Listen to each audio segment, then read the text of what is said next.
Buenos días a todos, por segunda vez los saludo porque empezamos a grabar. Jueves 13 de abril, como dijimos recién, para algunos terminó Pesaj anoche, para otros terminará esta noche.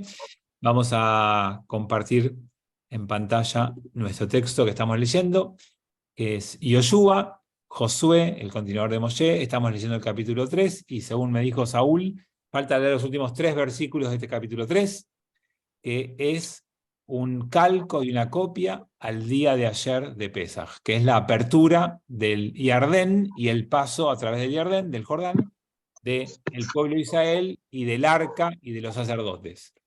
Los que ocupan el lugar de que las aguas se abran eran los sacerdotes, que parados al costado garantizaban el paso de la gente. 15, y al llegar los portadores del arca hasta el Jordán, y los pies de los sacerdotes que llevaban el arca tocaron el agua de la orilla, pues el Jardín se llena hasta las orillas en los días de la cosecha. Sí. Este es Buen día. otro. Buen día. Buen día. Muchas gracias. Dale. Y empecé. A ver. Vamos a ampliar. Hay una conversación que no queremos escuchar. Silencio a todos y el que quiera hablar se desmutea. Entonces les decía que acá tenemos otro vínculo más con la fiesta de Pesaj y con el relato de la salida de Egipto puesto en los términos de Yoshua en la entrada a la tierra de Israel. En la fiesta de la cosecha, otro de los nombres de Ha Pesaj, por eso entre paréntesis dice primavera y la fiesta de Pesaj, y tenemos a los sacerdotes tocando el agua para que el agua se abra. Recuerdan que cuando el pueblo de Israel salió de Egipto, las aguas no se abrían, y la Torá no dice nada. Pero un midrash, un relato, dice que hubo un valiente. ¿Alguien recuerda el nombre? Nashon. Muy bien. Nachshon se metió al agua, caminó por el agua, y recién ahí las aguas se abrieron. Bueno, este relato de Yoshua tiene a los Kohanim haciendo esa función. Los que ponen sus pies en el agua sin que se hayan abierto son ellos. O sea, los que toman la delantera, los que marcan el camino y los que se arriesgan y permiten al resto transitar su camino. Y esa, de alguna manera, en forma simbólica, empieza a ser la función del Kohanim, porque están entrando a la tierra de Israel y tienen que reorganizar un país y una forma de vida, y entonces el lugar de los Kohanim empieza a ocupar ese espacio. Son los que marcan el camino, son los que preparan el camino para el resto. Esa es la función de los Kohanim, o una de las funciones que empieza a aparecer acá. Y les cuento que a partir de acá, el liderazgo de los Kohanim va a durar 1000 años. A partir de este momento, donde ya no está más Aarón y no está más Moshe, y hay que establecer un nuevo liderazgo, el liderazgo político lo toma Yoshua, y el liderazgo religioso, sacerdotal, lo toman los Kohanim. Y el primer paso público para asumir ese liderazgo es esto que estamos leyendo acá, que ellos son los que toman la iniciativa en la apertura del Jardín y muestran el camino o abren el camino para los que vienen después. Entonces volvemos al texto de Yoshua. Se pararon las aguas que venían de arriba como un muro bastante lejos de Adam, ciudad que está al lado de Tzartán, y las aguas que bajan al mar de Arabá, el mar muerto, siguieron su curso hasta que se acabaron y se cortó y el pueblo cruzó a la altura de Jericó. Lo que el texto dice es que, acuérdense que el Jardín es un río que viene conectado con afluentes desde arriba, desde el norte, que van bajando, y además es afluente y va de agua hacia el sur, hacia el mar muerto.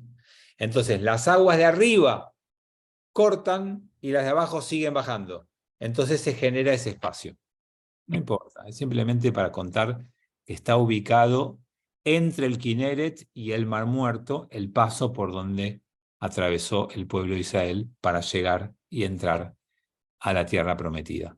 Allí se dio ese ingreso, que no era el camino más lógico si venías de Egipto, ¿no? Si venís de Egipto, ¿por dónde tenías que haber entrado a Israel? ¿Cuál es el paso más corto de Egipto hacia Israel? ¿Por dónde ¿Por el pasás? Mediterráneo? Por el Por lado- Gaza. Claro, Claro, por entrás Gaza. por Eilat, por Gaza.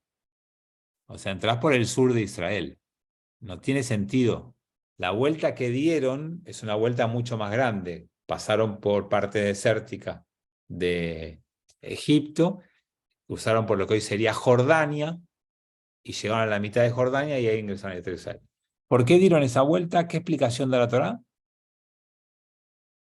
¿Alguno recuerda por qué no entraron por Gaza? O por... Está vinculado a que podía ser mucho más corto el camino y por la actuación de la Yehudim fue como un castigo estar 40 años en el desierto y terminar con la generación. No, porque el camino que marcaron para no entrar por Gaza se decidió antes que la consecuencia de que Moshe mandó los espías y no... O sea, los espías que mandó Moshe fue por este mismo camino. Después quedaron 40 años atrapados en el desierto porque esa generación no estaba lista. Pero cuando apenas salen de Egipto, la Torá dice por qué no van por el camino corto y van por el camino largo. Para no cruzarse con Amalek. No, con Amalek nos cruzamos igual. Pero ¿Ven? tiene algo parecido a eso. Porque la Torá misma dice que cuando salimos de Egipto, los que estaban en el camino de Gaza son los filisteos, que estaban armados y eran fuertes. Y el pueblo no estaba preparado para enfrentar a un enemigo poderoso. Entonces, para no enfrentarse a los filisteos y que no quieran regresar y volver, dieron toda la vuelta. Y de hecho, vamos a leer cuando leamos Yoshua, que Yoshua entra a Israel y conquista gran parte de Israel, pero a los filisteos no los conquista. Vamos a necesitar que llegue el rey David para derrotar a los filisteos, que empieza a ser derrotado cuando David mata a Goliat, que era el filisteo más famoso, más conocido, y así David gana fama y llega al reinado de Israel. Ya lo vamos a leer, todo eso falta un poco. Pero el motivo por el cual hicieron este camino es porque estaban los filisteos en la costa. Y se detuvieron, último versículo, los sacerdotes que portaban el arca de la alianza al Eterno en medio del Jordán, en lo seco, mientras que todo Israel pasaba el Jordán por lo seco, hasta que todo el pueblo hubo cruzado el Jordán. Y fíjense cómo empieza a manifestarse el rol de los sacerdotes. Vamos a ver que ahora todo el próximo capítulo también remarca una y otra vez esa importancia de ese rol que ocupan los sacerdotes. ¿Qué ocurrió cuando acabó todo el pueblo de cruzar el Jordán? Habló el Eterno Yoshua diciendo: tomad para ustedes entre el pueblo 12 personas, un hombre por cada tribu. Y les ordenarás diciendo: recoged de entre medio del Jordán, de donde se encuentran los pies de los sacerdotes, o sea, todavía están ellos sosteniendo el agua, los sacerdotes, 12 piedras, y las cargarán con ustedes y las colocarán en el lugar en donde reposarán, esta noche. Todo pueblo, para constituirse como tal, necesita rituales, símbolos, necesita un relato, una historia. ¿Qué sos? Cuando vos construís tu familia, tenés que saber que tenés que tener una historia que cuente cómo nació tu familia, tenés que tener algunos símbolos que acompañan a tu familia y tenés que tener algunos rituales que constituyen tu familia. Bueno, los pueblos pasa exactamente lo mismo. Y así como la salida de Egipto estuvo cargada de rituales y de símbolos y de historia, la entrada a la tierra prometida también tiene que cargar con todo eso. Ahora yo les pregunto a ustedes, ¿por qué todos conocemos y guardamos y cumplimos los rituales de la salida de Egipto y los rituales y relatos de la entrada a la tierra de Israel no son tan conocidos?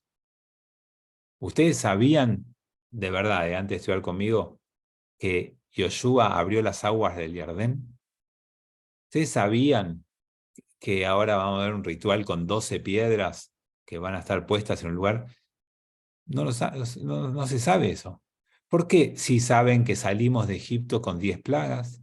¿Por qué sí sabemos que el Yam Suf se abrió y que Moshe abrió las aguas y pudimos salir? Por la película. ¿Pero por qué? No, es un relato que se debe haber usado más como por alguna razón, no sé cómo, no sé lo que será lo que vas a contar ahora, pero se ve que no tuvo tanta trascendencia, no sé. Esa es mi pregunta. ¿Cuál es la razón que hace que un relato se transforme en central en el pueblo judío y todo chico del pueblo judío lo conoce? Y el otro ritual, el otro relato, ni los adultos sabios y tzadikim como ustedes no lo conocen.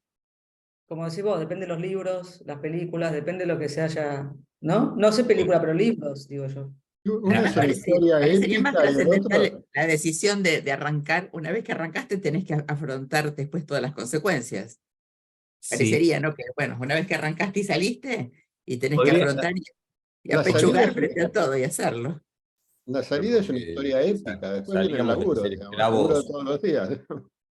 Bueno, todo podría ser cierto y tiene lógica. ¿Claudio? Como somos judíos, recordamos todo lo que sufrimos para salir y los 40 años de desierto. Siempre los sufrimientos recordamos.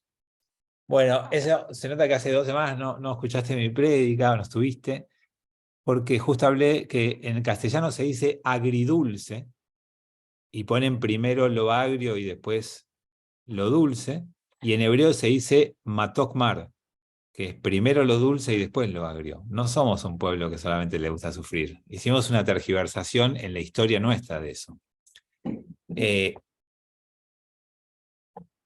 Nosotros no somos judíos de la Torá, amigos. No, espero que nadie se desilusione y que nadie me critique por esto. Pero no somos judíos de la Torá, somos judíos del Talmud. El judaísmo que nosotros vivimos es la manera en la que el Talmud leyó la Torá. Y la lectura del Talmud se hace en el exilio, amigos, no se hace en Israel. El Talmud es un producto de la vida judía en el exilio. Entonces, la salida de Egipto es épica, es fundacional, es replicable y contable todos los años. La entrada y conquista de la tierra de Israel no lo es. No lo es porque la perdimos de vuelta y cuando estamos construyendo la historia del pueblo judío, no era real. Y veníamos de alentar revueltas que terminaron mal. No quieren más revueltas, no quieren más un pueblo hebreo que pelee por Israel. Nosotros tenemos 18 siglos de vida judía en Europa y en África, o sea, fuera de Israel, de un pueblo que relata que no hay que pelear, no hay que conquistar y no hay que defenderse, porque las últimas experiencias en Israel terminaron pésimamente mal, con la destrucción del templo y con la expulsión de los judíos por culpa de las revueltas en la mirada de los rabinos del Talmud. Entonces, todo lo que transmiten y quieren figurar como épico es lo que no implique conquistar otra vez la tierra de Israel. Salimos de Egipto porque nos sacó Dios. Nosotros no hicimos nada para salir. Esperá que Dios haga todo. No pasó eso con la conquista. La conquista la hicieron, lo vamos a leer en este libro, la hicieron los hebreos, no la hicieron. Pero esto no hay que enseñarlo tanto, porque da miedo enseñarlo tanto. Yo no sé si ustedes se dan cuenta el nivel de revolución que fue el sionismo para el pueblo judío. El sionismo es el primer movimiento después de 1800 años que corta este relato e interpretación rabínica lleno de miedos por los fracasos que tuvimos y abre una nueva oportunidad de tomar el destino por nuestras manos, cruzar el Jardín y conquistar la tierra de Israel. Todo este relato está lleno de los mismos simbolismos y podríamos haber hecho fiestas con todo esto. No se hicieron porque los rabinos tenían miedo que eso alentara nuevas revueltas y trajera más desgracias a un pueblo judío que en las últimas revueltas la pasó muy mal. Sí, Armando. Por eso que los ortodoxos solamente reconocen al Estado de Israel si viene el Mesías como enviado de Dios.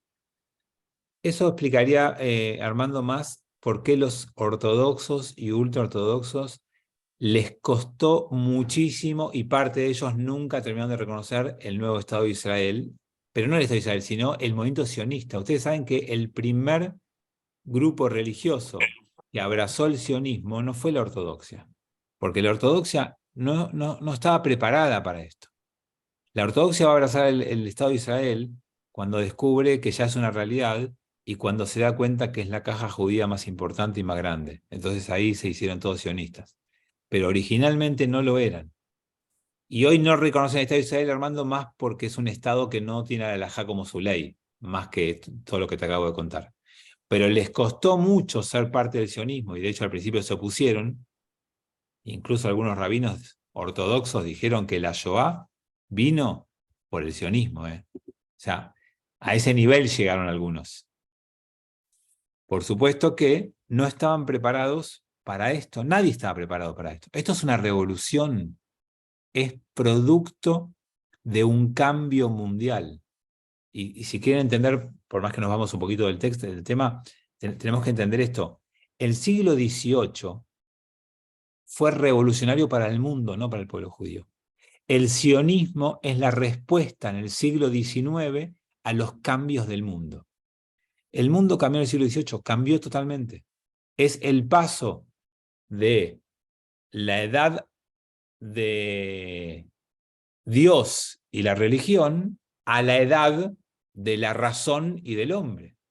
Ese es el cambio del siglo XVIII, es una revolución, que nosotros la pusimos como, en el mundo no hablo, como primera revolución industrial, como el iluminismo, como el avance de la ciencia, la aparición de la enciclopedia. Digamos, todos los conceptos que hoy repetimos es una revolución en el mundo. El siglo XVIII cambió el mundo. Ese cambio del mundo en el siglo XVIII tuvo respuestas de todos. La respuesta judía fue el sionismo. Y la respuesta judía religiosa fueron los movimientos religiosos. La ortodoxia, el movimiento conservador y el movimiento reformista son las respuestas judías al cambio del mundo del siglo XVIII. La respuesta no religiosa se llamó sionismo. Y vino a cambiar el mundo judío. Y todo esto nos muestra por qué este relato que acabamos de leer no es tan conocido. Martín le pone política comunitaria. Sí, quizás en la política de los rabinos. Esperen, yo no estoy criticándola, Vamos un poquito para atrás. Nos gobernaban los griegos. Los hebreos macabeos se erigieron en contra de ellos, los seleucidas, si quieren, no los griegos, para ser más precisos históricamente, nos gobernaban los seleucidas, los macabeos hicieron revuelta y les fue bien. Después nos gobernaron los romanos. Y los hebreos hicimos una revuelta, 2 revueltas, 3 revueltas, 4 revueltas, todas terminaron mal, todas fueron aplastadas, todas implicaron pérdidas tremendas.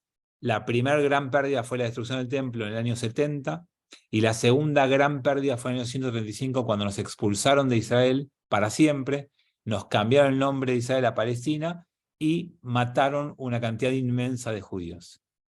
Después de tantas revueltas fracasadas, hay que entender al mundo rabínico en Babilonia escribiendo el Talmud. ¿Queremos seguir generando hebreos que peleen, que luchen y que recuperen la tierra de Israel? No. ¿Qué año fue, Fabián, qué año fue este último evento? La caída de Betar es en el año 135, que marca el final de la vida judía en la tierra de Israel y la expulsión mayoritaria de todos los judíos a la diáspora.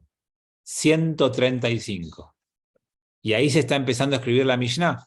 Y la Gemara, el Talmud completo, se termina de escribir en los siglos 4, 5 y 6.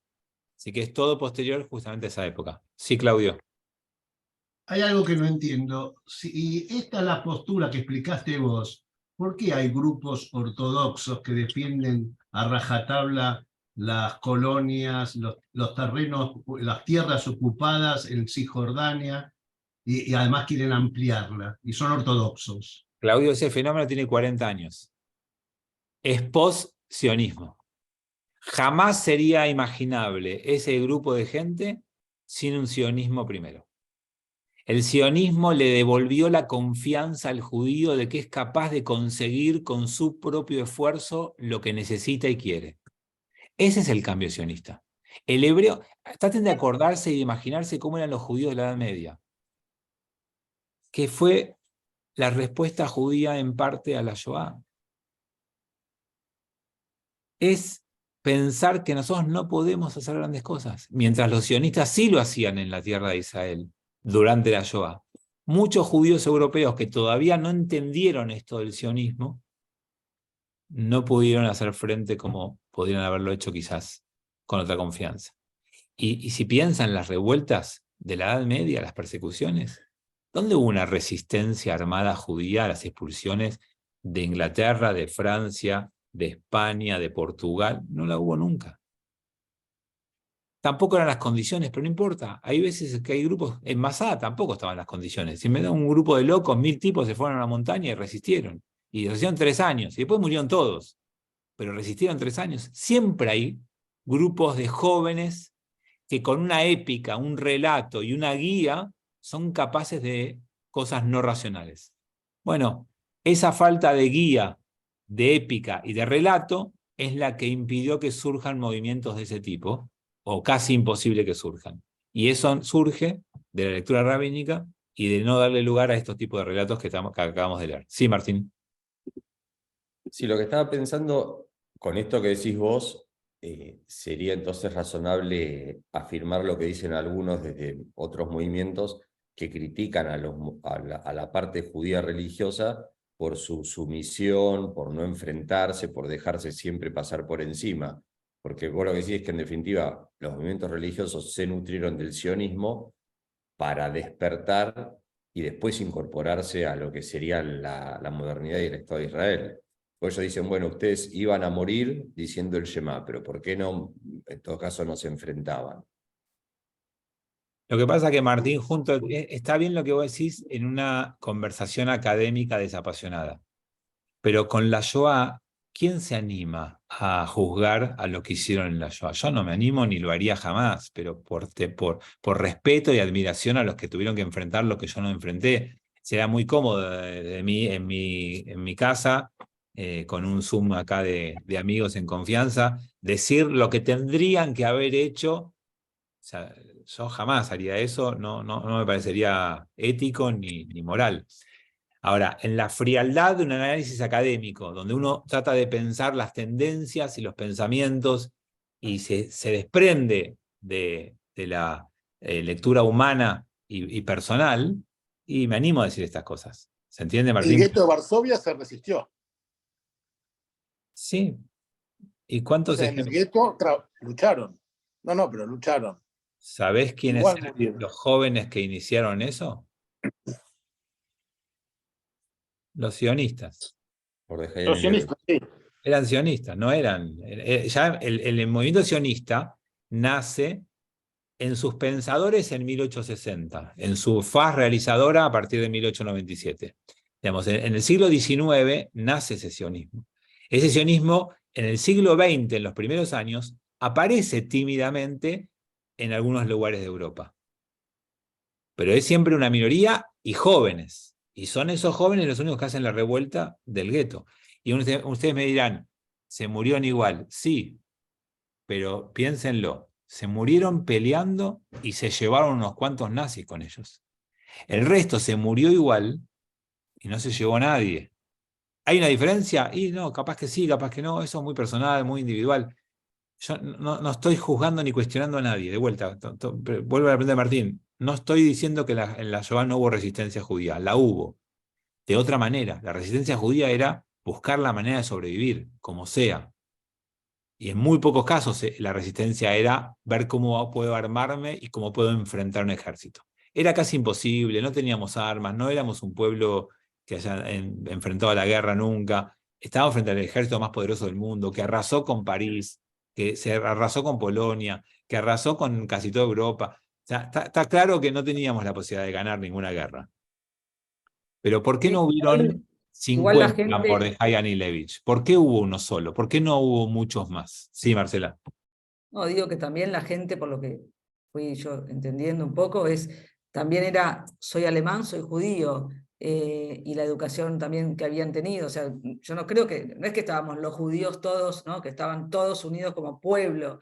Había judíos y no judíos en todos lados. No era el pueblo judío, no es como hoy Israel contra, digo, estábamos diseminados. Sí, pero la pregunta es ¿por qué no hubieron 50 Mordejai Anilevich?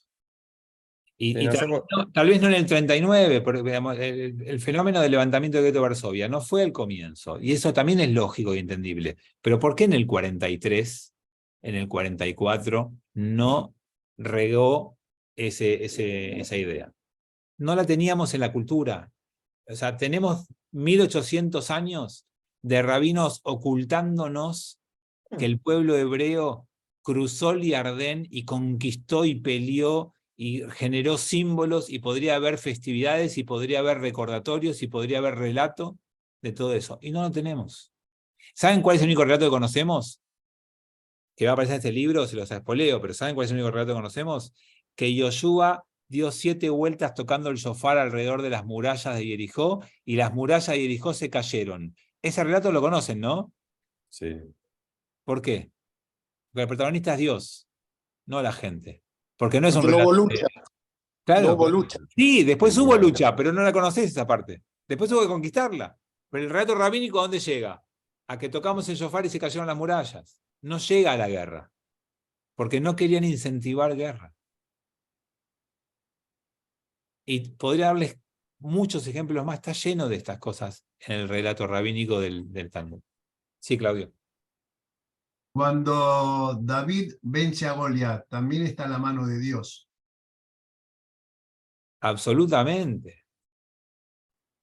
Pero también podrías pensar que cuando David vence a Goliat, después hay un rey David fuerte que conquista, y ese relato sí está, porque es anterior, no lo pudieron sacar. El relato de David construyendo un cuasi imperio, que es todo muy exagerado, ya lo vamos a estudiar en nuestro espacio, lo vamos a ir viendo, construyendo el imperio más grande del pueblo judío, si quieren. Digamos, no fue muy grande, pero fue el más grande que tuvimos. Ese relato está, y los rabinos no lo pudieron sacar. Pero ¿qué hicieron hincapié? En que hay que esperar que venga el descendiente de David, que lo llaman Mashiach. Mashiach es Ben David. Algún día tendremos de vuelta esa gloria, pero cuando venga el Mashiach. Sí, Saúl. Sí, escuchando el tema de las 7 vueltas con el shofar de Yoshua, me acordé de las 7 vueltas bajo la jupá. ¿Tiene algo que ver ese simbolismo? Sí, una de las explicaciones de por qué una novia da 7 vueltas alrededor de un novio cuando se va a casar es por ese relato y ese texto. ¿Saben por qué? ¿Cuál es la conexión? ¿Cuál es el vínculo? Cuando un hombre y una mujer llegan a la jupá, no como ahora que ya conviven hace 5 años en pecado, sino cuando un hombre y una mujer llegan a la jupá de verdad, puros, santos, después de tener 2, 3 encuentros presenciales en un café de Jerusalén, en el bar, en el lobby del hotel, y se decidieron casar y van a la jupá, todavía hay murallas que los dividen, porque no se conocen, porque no están integrados.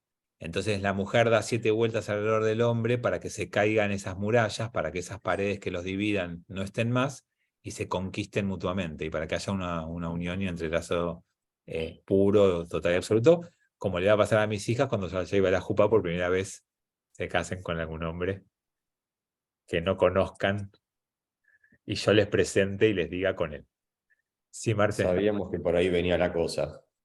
Me quedé con esto de que entonces el pueblo judío, ¿cuándo sí se empieza a enterar de que, o cuándo el judío nos empezamos a enterar de que sí podemos salir a luchar y vencer, que tenemos eso, esa capacidad?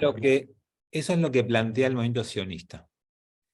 El sionismo es una nueva forma de entender el judaísmo, que no necesita esperar que Dios resuelva las cosas y seguir a ese Dios resolviéndolo, sino que es tomar el destino por nuestras manos y buscarlo nosotros.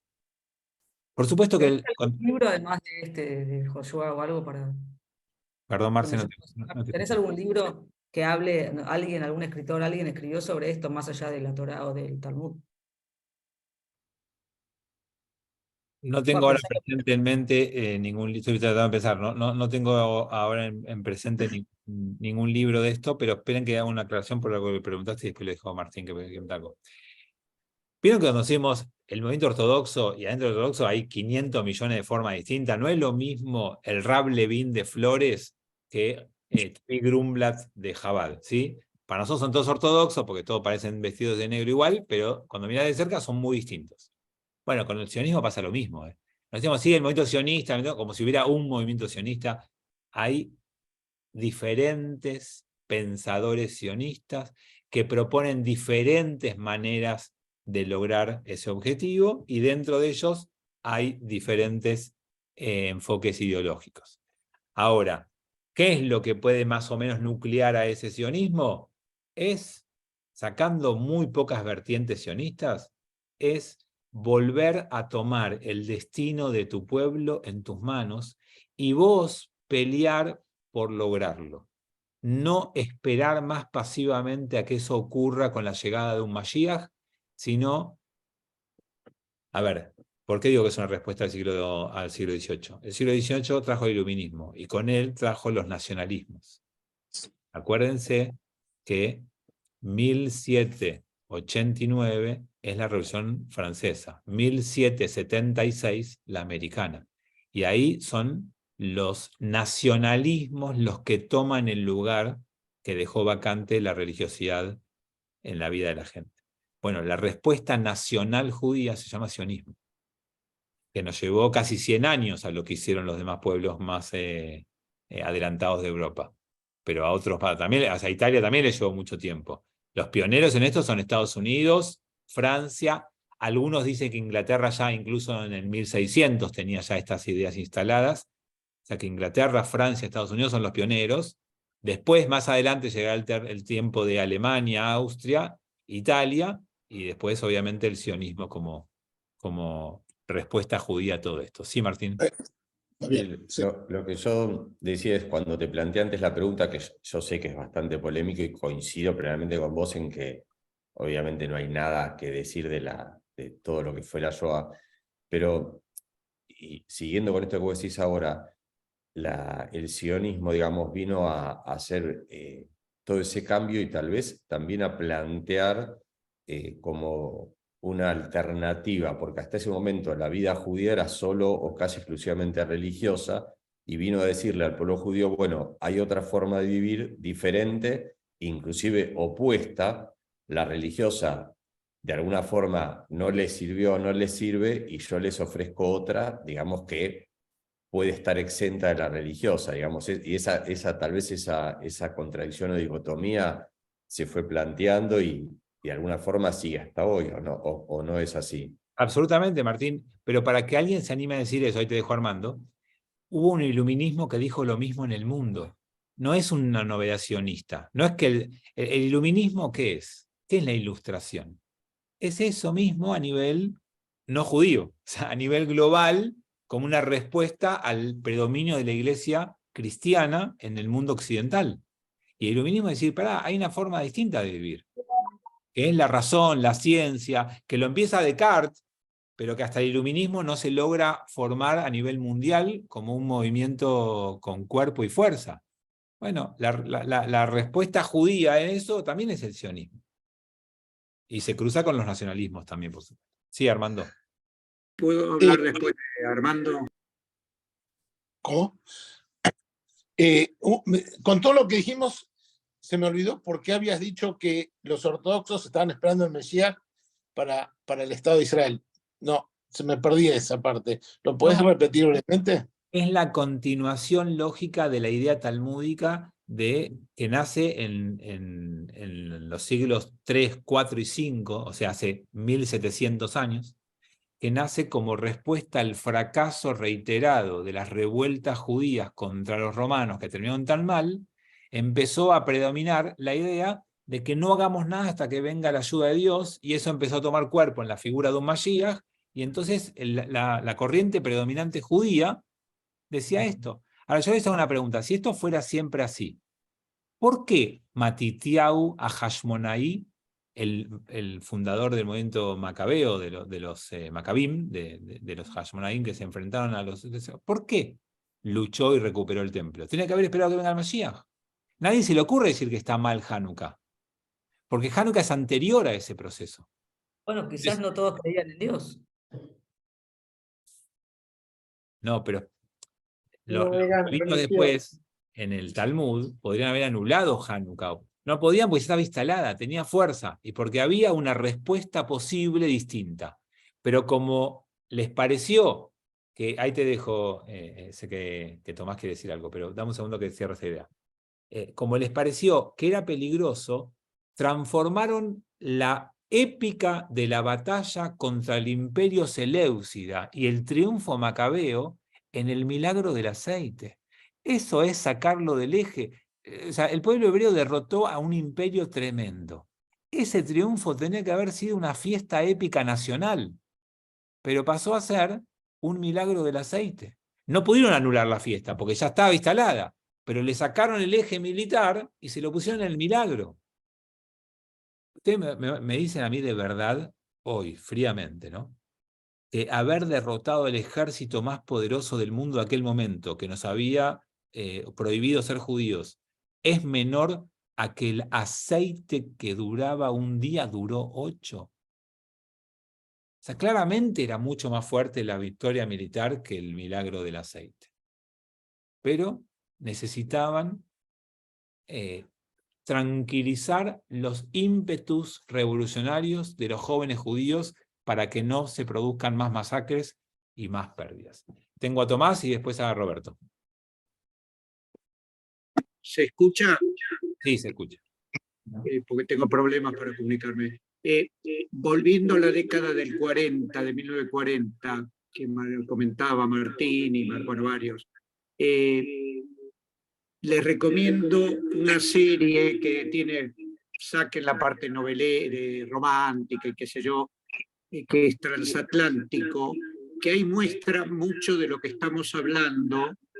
Ahí los, entre comillas, sionistas son negros de las colonias africanas y muestran, por ejemplo, a Chagall, que dice, no, yo no me voy a ir de Francia. ¿Cómo me voy a ir de Francia? O sea, muestra un montón de las cosas que estamos diciendo aquí.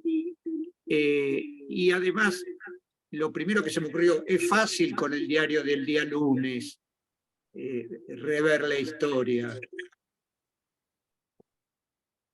Acuerdo. No vi la serie, pero espero verla pronto porque le propuse justo a mi esposa verla y está dentro de la lista que queremos ver. Roberto. Sí, quería comentar, digamos, en Alemania, en la primera mitad del siglo XX, los que estaban dentro de los movimientos sionistas eran los socialistas, no eran los movimientos religiosos. Y esto me lo contaban mis padres, los que iban al templo, los rabinos, a las congregaciones, despreciaban un poco a los sionistas que los trataban como no religiosos, socialistas, que pensaban en ir a Israel y que no se quedaban en Alemania dentro de los movimientos religiosos judíos.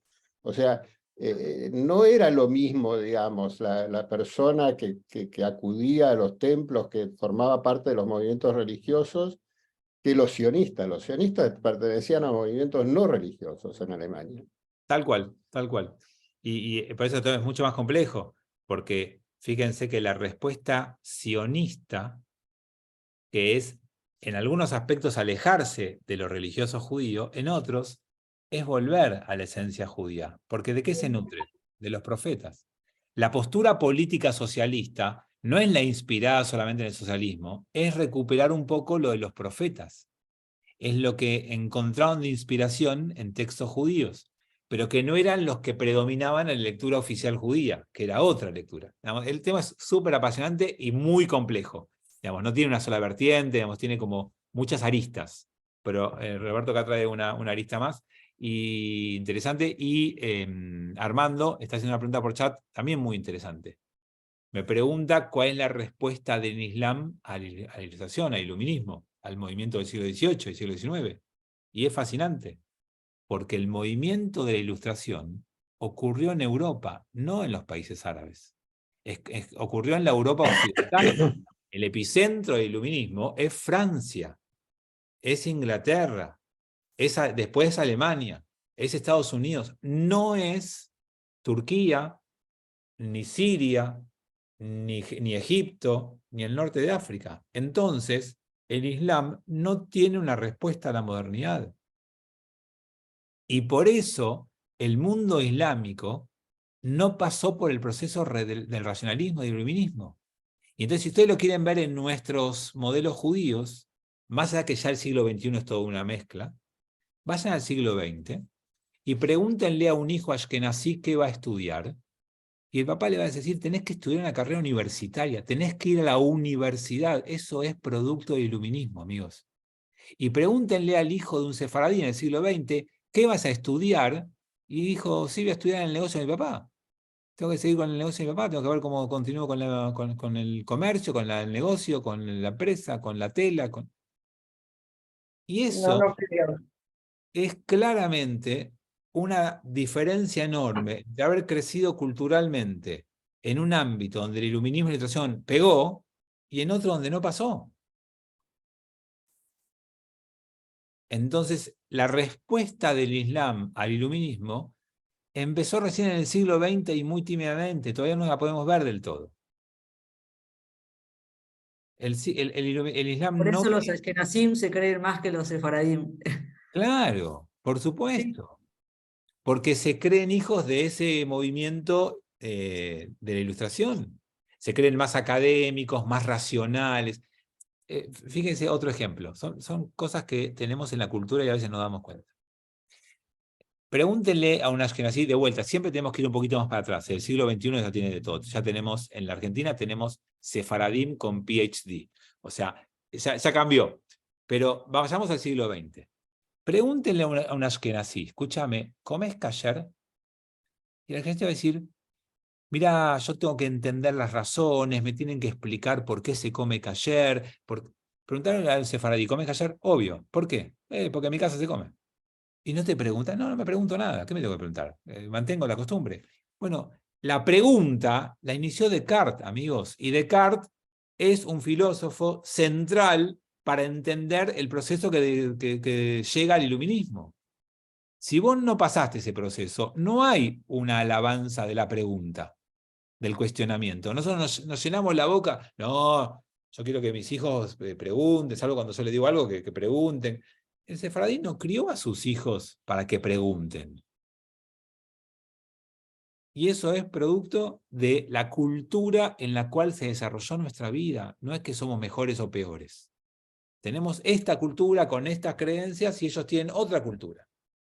Bueno, en el siglo XXI no hay más barreras, la globalización tiene muchas implicancias y una de ellas es que vos podés ser un judío ilustrado en la mitad de Turquía o podés vivir en Nueva York y pertenecer a la Edad Media pre-iluminismo, ¿no? Hoy está todo mezclado, hoy todo se puede. Sí, Armando. La guerra en Ucrania. Creo que Ucrania es mayormente católica y Rusia es ortodoxa. ¿Podrías decir que es una guerra entre un occidente ilustrado y una Europa oriental que no pasó por la ilustración? No, Pregunto, no sé. no. Primero, Ucrania no es católica, es cristiana, no es católica. Pero independientemente de eso, acá no hay una guerra de dos culturas. Hay un modelo de imperialismo que quiere conquistar. Ucrania no quería la guerra, no buscó la guerra, no se preparó para una guerra. Acá hay una potencia que necesitaba o creía necesitar una salida al Mar Negro, y esa salida al Mar Negro después tenía una continuidad territorial, y además había un occidente que venía poniendo y provocando a esa potencia rusa, con la OTAN cada vez más cerca de su frontera. Estados Unidos no permitiría que Rusia ponga misiles en su frontera y pretendía que Rusia permita que los países limítrofes territorialmente con Rusia sean de la OTAN. Y eso es algo que provocó la guerra, y no tiene que ver con Ucrania. Ucrania es un actor de reparto. Eso es una decisión de Occidente de avanzar sobre Rusia. Pero bueno, es más complejo, no tiene que ver con lo que estábamos hablando, y tampoco soy ningún especialista en el tema, así que me salgo de la pregunta, porque tampoco me gusta leer, trato de investigar, pero no soy ningún especialista en el tema. Bueno, yo que sé que hacen todo esto ustedes para no leer la Torá, ya no estamos leyendo más la Torá, para charlar, darle charla al profesor y que no avanzar. Y les ordenaron diciendo: recoged de entre medio del Jardín, de donde se encuentran los pies de sacerdotes, 12 piedras, y las cargarán. Esto lo leímos. Y llamó Yoshua a los 12 hombres que había designado anteriormente de entre el pueblo de Israel, un hombre por cada tribu, y les dijo Yoshua: pasad delante del arca del Eterno vuestro Dios, dentro del Jardín, y cada hombre tomará una piedra sobre su hombro, acorde al número de las tribus. Tenemos todos los componentes de una épica. Acá se puede fundar un hag, una fiesta, tranquilamente. Tenemos las aguas, tenemos el arca de Dios atravesando las aguas, tenemos a los Kohanim deteniendo el agua, tenemos a un representante de cada una, o sea, todo el pueblo presente, todo el pueblo testigo, uno tomando una piedra cada uno, fundando con una piedra un monumento que va a quedar a perpetuidad, y vamos a leer el texto, va a decir, hasta el día de hoy están esas 12 piedras, todo para una épica, un relato, una fiesta, y ustedes, sabios del pueblo de Israel que estudian Torá a nivel profundo, no conocen la historia. Alguien les quiso ocultar esto, amigos, y lo hizo bien, porque ustedes no lo conocen. Hay aquí una voluntad. Yo sé que toda lectura como la que yo les propongo es una interpretación ideológica lo que yo hago. No tienen por qué estar de acuerdo. Yo se los muestro porque es lo que yo entiendo de estos relatos. Pero soy hijo de la ilustración, amigos. Yo leo con espíritu crítico. Y quiero que ustedes también tengan espíritu crítico, salvo cuando yo digo algo. Pero todo el resto del tiempo quiero que sean críticos, quiero que piensen por ustedes mismos, que lleguen a conclusiones por ustedes mismos. Y yo presento una hipótesis y una interpretación. Y no tienen por qué estar de acuerdo. Más allá que yo sea apasionado cuando hablo y cuando creo en algo lo defiendo con pasión, esto es una interpretación. Y puede estar equivocada, y puede ser parcial, y puede no ser correcta. Hernán dice, Maimónides era sefaradí, 1100, 1200 en España, eran muy cultos. Está muy bueno lo que te da Ernesto. ¿Por qué? Porque hasta Descartes, hasta que España toma para mí la peor decisión de toda su historia, que fue expulsar a los judíos, el centro del conocimiento mundial estaba en el mundo islámico, y así como empezó estando en Egipto y en Siria, después pasó a estar en España. Y el siglo de oro español y la vida española del siglo XII era el centro del mundo. Y el otro centro del mundo era Estambul, o era, ¿cómo se llama? Estambul antes. Damasco, Babilonia. No. Constantinopla. Constantinopla, gracias. Era Constantinopla, era ahí, en los lugares más avanzados, eran esos. Y ahí estaba la cultura. Después vino la revolución industrial, y vino Descartes, y vino el iluminismo, y quedaron todos los demás oscuros y atrasados, y donde estaban antes atrasados y oscuros, se iluminaron. ¿No? Va cambiando. Digamos, el saber islámico y judío estaba centrado, yo se los dije alguna vez. ¿Por qué aparece el Renacimiento en Italia en el siglo XV? Porque los filósofos árabes redescubrieron a Platón y Aristóteles antes, y fueron ellos los que trajeron el redescubrimiento de los filósofos. Y después, gracias a Maimónides, pasó al mundo cristiano, y recién ahí pudieron hacer el Renacimiento.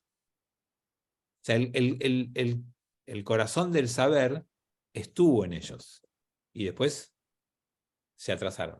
Una hipótesis dice, y soy muy parcial para decirlo, que España podría haber sido el centro del mundo mucho más tiempo, y de hecho lo fue, en el siglo XIV y XV fue el centro del mundo. Digamos, la potencia importante del mundo del siglo XV fue España. Descubrió América, conquistó América y se llenó de oro y demás. Y después pasó el mando muy rápidamente. ¿Por qué? Y porque en lugar de desarrollar la cultura y seguir avanzando, se volvió oscurantista, expulsó a los judíos, se volvió demasiado religiosa y perdió ese ímpetu que tenía a nivel mundial. Bueno, amigos, hicimos un recorrido más ideológico y filosófico que del texto, pero siempre es la idea, la excusa del texto para despertar ideas y pensar juntos. Les agradezco, los espero mañana en Shabbat o el jueves que viene en este espacio. Que tengan buen día. Chau. Gracias. Gracias, excelente, Fabi. Muchas gracias.